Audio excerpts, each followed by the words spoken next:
সেই রক্ষাটা কিছুতেই করতে পারলাম না। বাড়ির সবাই মিলে যে এত চেষ্টা করলাম যে নিয়ে আসলাম, সুস্থ করে বাড়ি নিয়ে যাব, বাড়িতে থাকবে, চোখের সামনে বসে থাকবে, কত ভালো লাগবে, কিন্তু আমরা সেটা পারলাম না। ভগবানের যেটা লেখন সেটা তো খণ্ডানো যাবে না, কোনো মতেই পারবো না আমরা।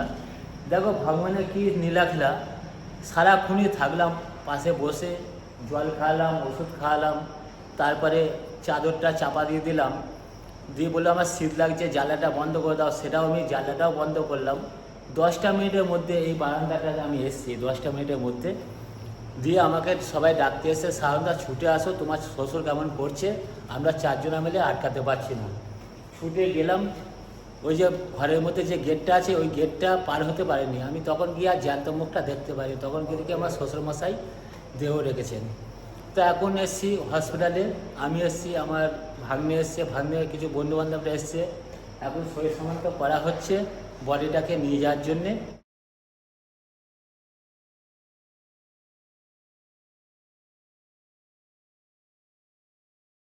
দুদিন ধরে কান্নাকাটি খুব করছে, বাবা তো চলে গিয়েছে তার জন্য খুব কাঁদছে, মন খারাপ হয়েছে। বাবা তো আমাদেরও চলে গিয়েছে, তুমি ওঠো, একটু স্বাভাবিক হও। সত্যি কথা বলতে কি, মন খারাপ তো প্রচণ্ড হচ্ছে, ওর খুব কষ্ট হচ্ছে, রাতে কান্নাকাটি করছে, দিনেও কান্নাকাটি করছে, তার সাথে সাথে আমাদেরও মনটা খারাপ লাগছে। আর ওকে তো আমি কোনো সময় এই অবস্থায় দেখিনি যে চোখ দিয়ে জল বেরোবে কিরম, তো আমি মানে যদি কাঁদতো কোনো অবস্থায় আমি চোখটা মুছিয়ে দিতাম, কিন্তু এখন তো মুছিয়ে দিলেও চোখের জল থামছে না, না। বাবা আর নেই। সে তো সবাই জানে গো, সবাই, কত বন্ধু, কত ভাই বোন, কত বয়স্ক লোক কত কমেন্ট করেছে বলো দেখিনি, সবাই তো জানে। হ্যাঁ, রাজু ফেসবুকে ফটো দিয়েছে, হুম। তারপরে ইউটিউবে ব্লগ দিয়েছে, সেখানে বলল প্রচুর মানুষ বাবার আত্মার শান্তি কামনা করেছে। আমার বাবা যেন সত্যি যেখানে থাকে ভালো থাকে, পরজন্ম বলে যদি কিছু থেকে থাকে, যেন এই জন্মে যা সুখ পেল তার অধিক সুখ যেন আগামী জন্মে পায়। যদি পরজন্ম বলে কিছু থেকে থাকে, যেন কোনো ভালো ঘরে জন্মগ্রহণ করে। তুমি কি কম কষ্ট পেয়েছো বলো? না, ওর কোনো আমি কষ্ট নয় কষ্ট নাই। কান্না করে প্রকাশ করছি, তোমার চোখের ওপর দিয়ে গেছে, আমি ওই কষ্ট দেখতে পাচ্ছিলাম না বাবার। সত্যি তাই শেষমেশ বলছি। আমি বাবার কাছে দাঁড়াতেই পারছিলাম না, আমি দেখতে পারবো না ওই কষ্ট। সারা রাতটাই আমার শ্বশুরমশাইয়ের পাশে আমি কাটিয়ে দিলাম, 10টা মিনিটের জন্য আমি বাইরে এসেছি। যখন ভোর 4:40, কবে যেন, কালকে না? হুম, কালকে। হ্যাঁ, আজকে 2 দিন হচ্ছে। আজকে 2 দিন হয়ে গেল। হ্যাঁ, যখন ভোর 4:40, তখন বাবা আমাদের মায়া ত্যাগ করে চলে গেছে। না, 4:40-এ ত্যাগ করে নিয়ে গিনি, 4:50-এ ত্যাগ করেছে। ও 4:40 নাগাদ আমি বাবার কাছ থেকে বাইরে ওই বারান্দাটা আছে ওইখানটা করে সবে গিয়েছি, দিয়ে দেয়ালে মাথাটা দিয়ে, মানে বসে নয় কিন্তু দাঁড়িয়ে, দেয়ালে মাথাটা দিয়ে একটু চোখটা বুঝেছি। ওই যখন আমাকে ডাকতে গেল তখন আমি ঘরে দেখিনি, যখন মৃত্যু হলো আমি যে গেটটায় পা দিয়েছি তখন মৃত্যু হয়ে গেছে, তারপরে আমি আর জ্যান্ত মুখটা দেখতে পাইনি। আমি ফোন করেছি তখন 5:30 মতো বাজে, আমারও তো ঘুম নেই সারা রাত। মাঝে মধ্যেই ওকে ফোন করেছি, বাবা কেমন আছে, তুমি কি করছো।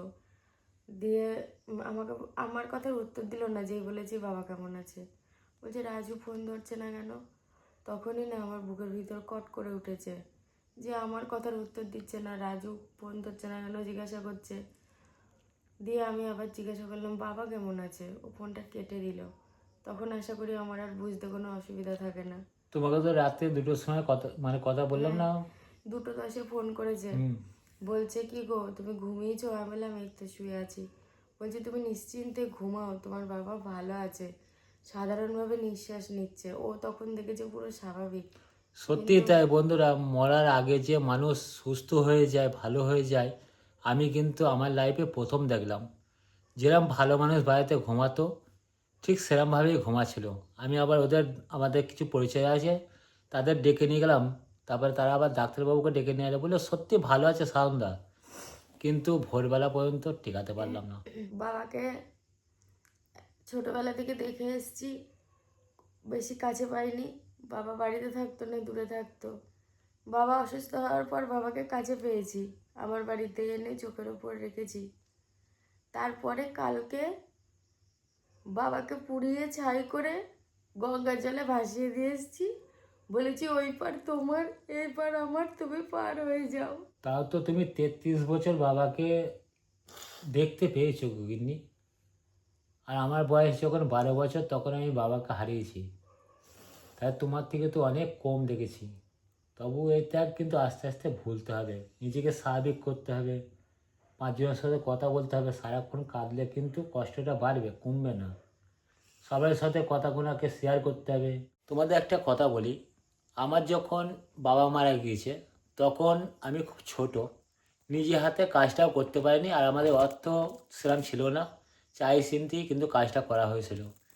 এখন যেহেতু আমার শ্বশুর বাবা মারা গিয়েছে, সামনে একটা বিশাল কাজ আছে, কাজটা পালন করতে আমার হবে। বাবা কিন্তু তোমার হাতে জল খেয়েই গেছে শেষ। সত্যি চাই আমি যেন গত জন্মে ওনার ছেলেই ছিলাম, কেন এই জন্মেও তো এই জন্মেও তাই। তাহলে জামাই মানেই ছেলের সমান। একদম। তা মরার 10 মিনিট আগে, 10 থেকে 12 মিনিট আগে আমার হাতে জল খেয়েই কিন্তু। গিয়েছে।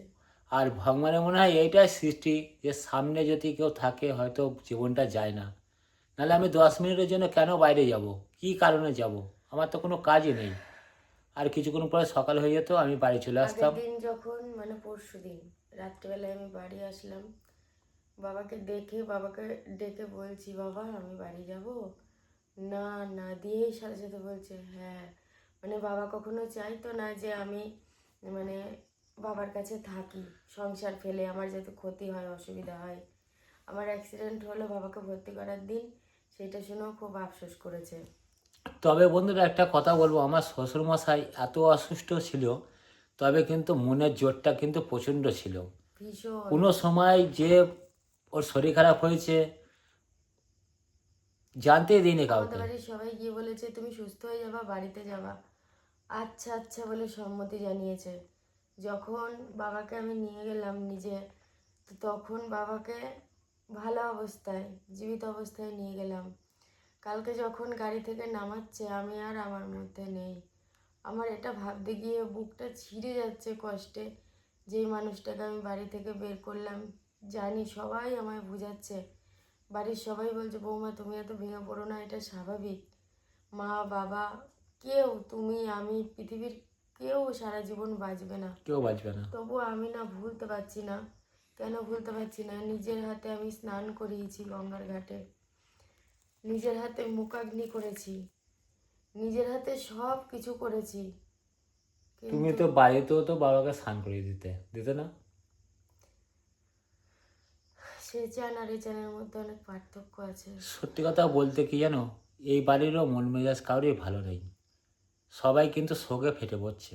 সবাই। সবাই, কেউ হয়তো সামনে কাঁদতে পারছে, কেউ কাঁদতে পারছে না। আমি ভেবে অবাক হয়ে যাচ্ছি, যে কুকুরটাকে আমার বাবা বিস্কুট কিনে খাওয়াতো এক হাতে, এমনকি মাছের কাটা মাংসের হাড় পকেটে করে নিয়ে যেতে আমি বকতাম কত সময় এগুলো করো না, সেই কুকুরটা পর্যন্ত কান্না করছে জানো, কিছু কান্না করছে। খায়নি। আজকে প্রদীপটা যখন জ্বলছিল গিয়ে লিভিয়ে দিল, দিয়ে নমস্কার করছিল শুনলাম নাকি। হ্যাঁ, হ্যাঁ। সুন্দর বলছিল যে হাঁটু জুড়ে করে নমস্কার করলো। সত্যি তাই, সবাই ভালোবাসতো। তার জন্য আমাদের বাড়িতে আজকে সবারই কষ্ট। খুব কষ্ট।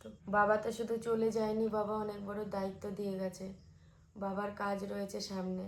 আমি যেহেতু মুখাগ্নি করেছি, তার একমাত্র সন্তান আমি, আর আমার ভাইটাই কেউ নেই। তো সেক্ষেত্রে মেয়েদের 3 দিনে কাজ হয়, আমাকে 12 দিনে কাজ। আর আমার এটা ইচ্ছাও ছিল, আমি বাবার ছেলে, আমি বাবার মেয়ে। একদম ঠিক বলেছো। হ্যাঁ, পুরো ছেলেদের মতোই। বাবার ছেলে থাকলে যেভাবে সে নিজের সাধ্য মতো চেষ্টা মতো তার শেষ শেষ কাজটা সম্পন্ন করতো, আমি নিমিত্ত, আমি আর কি, আমি কি কিছু করব আমার পরিবারের সবাই করবে, আমি উপলক্ষ। আমার বাবা এটুকুই, আমি তো কিছু নেড়েচেড়ে করবো না।